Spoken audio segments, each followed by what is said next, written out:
नमस्कार, अस्सलाम वालेकुम नाज़रीन, आप देख रहे हैं वक्त की पुकार अररिया लाइव न्यूज़। 12 जनवरी 2025 को बलवा जोकीहाट में junior new Delhi public school का उद्घाटन समारोह हुआ। ये स्कूल हादिया फाउंडेशन द्वारा संचालित है और क्षेत्र में गुणवत्तापूर्ण शिक्षा का उद्देश्य रखता है। मुख्य अतिथि सालकीन अहमद भारतीय लेखा परीक्षा विभाग के अधिकारी ने इस स्कूल को सीमांचल में शिक्षा में क्रांति लाने वाला बताया। कार्यक्रम में अन्य सम्मानित अतिथियों में साकिब अहमद, शहर फैसल और इश्तियाक अनवर नदवी शामिल थे। स्कूल की प्रिंसिपल फौजिया मसूद ने बच्चों के समग्र विकास की प्रतिबद्धता जताई और निदेशक निसार आलम ने क्षेत्र के बच्चों को उत्कृष्ट शिक्षा देने का आश्वासन दिया। कार्यक्रम के अंत में बच्चों द्वारा सांस्कृतिक प्रस्तुतियां दी गई जो समारोह को यादगार बनाए। आइए देखते हैं इस वीडियो में आगे पूरी रिपोर्ट। मैडम, आप इस स्कूल के, इस विद्यालय के डायरेक्टर हैं, तो आप इस मौके पर क्या कहना चाहेंगे? क्योंकि आज आपका इस स्कूल का ओपनिंग हुआ है। जी, क्या कहना चाहेंगे? मैं कहना चाहूँगी कि मेरे स्कूल मतलब मेरे ऊपर भरोसा करें। मुझे अपने बच्चों को पढ़ाना है और उसको बताना है कि किस तरह से हम अपने मतलब तरबियत दे सकते हैं, तालीम दे सकते हैं अपने बच्चों को, और आपको प्रूव कर पाएंगे कि हम कुछ बन सकते हैं, कुछ कर सकते हैं। हमारी इंसानी ज़िंदगी जो है तो सिर्फ खाने पीने से होकर नहीं है, सब लोगों से मिलने जुलने का भी है, सबसे मोहब्बत करने का है, सबसे प्यार करने का है। विद्यालय में शिक्षा का जो प्रबंध है वो कहाँ तक है? पहले से UKG था। कहाँ पर स्थित है ये? बलवा चौक में। बलवा चौक। बड़ी खुशी की बात है कि आप इस अवसर पर यहाँ पर आए हुए हैं इस विद्यालय में, तो आपकी ओर से क्या संदेश है? देखिए, जितना टाइम मैंने जोकीहाट को यहाँ पे दिया है तो मुझे लगता है कि जिस तरह से निसार सर ने या फिर मैम ने जो स्कूल स्टार्ट किया है तो ये एक बहुत ही बड़ी उपलब्धि है जोकीहाट के लिए कि यहाँ पर ख़ास तौर पर मैंने देखा है कि महिलाओं के लिए, लड़कियों के लिए शिक्षा बहुत ही ज़्यादा मतलब लोग इतना ध्यान नहीं देते हैं। तो एक स्कूल को शुरू करना ये एक सीढ़ी है बुलंदी तक ले जाने के लिए। हर एक बच्ची को, हर एक बच्चे को यहाँ पे लोग इतना पढ़ाई को लेकर के जितना सीरियस नहीं है, तो इस तरह के जो इनिशिएटिव्स किए जाते हैं, ये सारी चीज़ें, ये एक ज़रिया है यहाँ के लोगों को ऊंचाई तक ले जाने के लिए। ये एक ज़रिया है यहाँ के हर एक बच्चे को, बड़े को, ताकि बच्चे अगर पढ़ेंगे तो वो अपने बड़ों को भी समझाएंगे चीज़ें। तो ये एक ज़रिया है उनको मोटिवेट करने का, उनको एक सलाहियत देने का, और तालीम बहुत ज़्यादा ज़रूरी है। तो इट्स रियली नाइस, आप लोगों ने इतना बड़ा इनिशिएटिव लिया है। आई कांग्रेचुलेट यू ऑल। मैडम, इस विद्यालय में जो है शिक्षा की व्यवस्था कहाँ तक है? एक्चुअली स्कूल की शिक्षा की व्यवस्था क्लास नर्सरी से लेकर, प्ले ग्रुप से लेकर क्लास 8 तक का व्यवस्था गया है, and all the facilities are in English. हम लोग जो है बाहर के टीचर्स हैं specially for English, we are from Kalimpong, and then हम लोग बच्चा का हर सुविधा देख रहे हैं। मतलब बच्चे के लिए प्ले ग्रुप में हर सुविधा मतलब है, और ये सब कुछ जो क्लासरूम देख रहे हैं सब कुछ बच्चों के लिए है, और हायर स्टडीज़ के लिए एक से एक टीचर्स हम लोग लाए हैं। दर्शकों बता दूं कि इस अवसर पर यहाँ पर जो है किशनगंज से भी कुछ यहाँ पर अतिथि आए हैं, उनसे भी बातचीत करेंगे क्योंकि अररिया आगमन पर क्या विचार होगा उनका। सबसे पहले स्वागत है आपका। बहुत बहुत शुक्रिया मौका देने के लिए।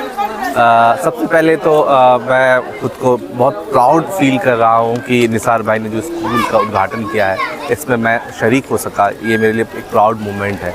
और निसार भाई जिस इलाके में काम कर रहे हैं उस इलाके में काम करना एक हिम्मत की बात है, और जो हिम्मत उन्होंने दिखाया है निसार भाई को जब भी मैं देखता हूँ तो एक शेर याद आता है अहमद फराज का, जिसमें वो कहते हैं कि कट मरे अपने कबीले के हिफाजत के वास्ते, मक्तले शहर में ठहरे रहे, हिजरत नहीं की। तो निसार भाई उन टाइप के लोगों में से जिन्होंने हिजरत नहीं की, इसी सरजमीन में पैदा हुए और यहीं के बच्चों के लिए, यहाँ के भविष्य के लिए लगातार लगे हुए हैं। एक स्कूल का कमाल का चल रहा है, अब फिर दूसरा स्कूल है इनका। तो मुझे पूरा यकीन है कि ये जो काम पिछले 5-6 सालों में किया है वो लेगेसी यहाँ पे भी वो फॉलो करेंगे और एक कमाल का स्कूल इस्टेब्लिश होगा। और मैं सीमांचल लाइब्रेरी फाउंडेशन का फाउंडर होने के नाते इन्हें यकीन दिलाता हूँ कि इंशाल्लाह हमसे जो भी बन पड़ेगा हम वो करेंगे। हम लगातार आएंगे, बच्चों के साथ लाइब्रेरी एक्टिविटीज़ और बाकी जितनी भी दीगर चीज़ें हैं हम इंशाल्लाह वो ज़रूर करेंगे कि यहाँ के बच्चे और बेहतर कर सकें। हम वो सारी चीज़ें करेंगे इंशाल्लाह। आप अपना परिचय देंगे सर? मेरा नाम साकिब अहमद है और मैं फाउंडर डायरेक्टर हूँ सीमांचल लाइब्रेरी फाउंडेशन का, जो लाइब्रेरी इनिशिएटिव पे काम कर रहा है। 2 लाइब्रेरियाँ हैं अभी हमने अंडर प्रिविलेज बच्चों के लिए 1 एकड़ का एक स्कूल भी स्टार्ट किया है।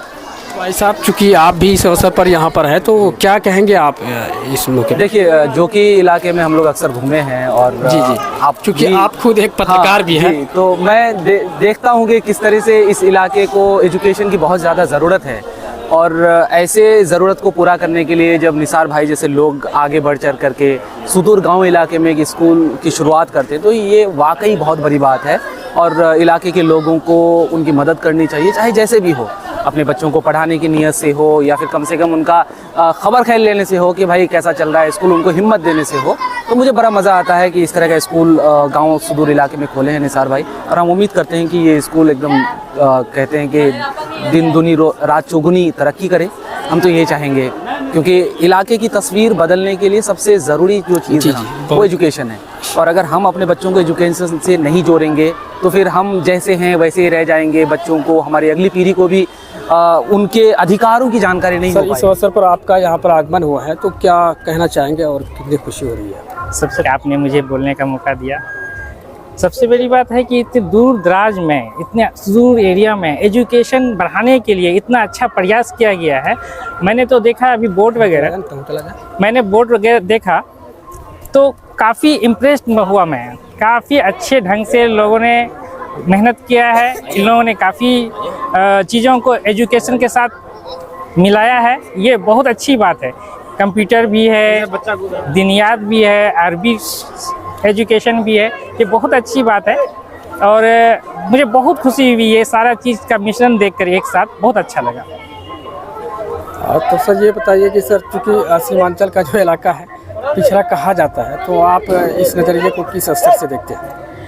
पिछड़ा, हाँ, डेवलपमेंट के लिहाज से हम देखें तो पिछड़ा है, इसका बहुत सारा कारण है। लेकिन जहाँ तक एजुकेशन का मामला है उसमें भी पिछड़ा है, लेकिन अब बहुत आगे बढ़ रहा है। आज से 20 साल 25 साल पहले देखेंगे आप, लोग कहते थे नौकरी कहाँ मिली, कि पढ़ी की करती, खेतिए करती, बिजनेसे करती, लेकिन वो कॉन्सेप्ट आज टूट गया है। आज हर साल हमारे यहाँ रिजल्ट हो रहा है, चाहे वो यूपीएससी हो, बीपीएससी हो, चाहे वो जुडिशरी हो, हर एक सेक्टर में, बैंकिंग हो, सब सेक्टर में रिजल्ट हो रहा है। इवन के हमारे यहाँ की बच्चियाँ जिनकी माँ सेविका है वो बीपीएससी टॉप कर रही हैं, तो बहुत अच्छी बात है ये। मेरा छोटा सा गांव चैनपुर है जहाँ पे एक भी डॉक्टर नहीं है, अभी 7 डॉक्टर पिछले 5 साल में हुआ है, ये बहुत खुशी की बात है, तो ये अच्छी बात है। सर आप अपना नाम बताएंगे? मेरा नाम सालकिन अहमद, मैं ऑडिट ऑफिसर हूँ भारत सरकार के Indian audit and accounts department में, और मेरा घर यहीं चैनपुर गांव है।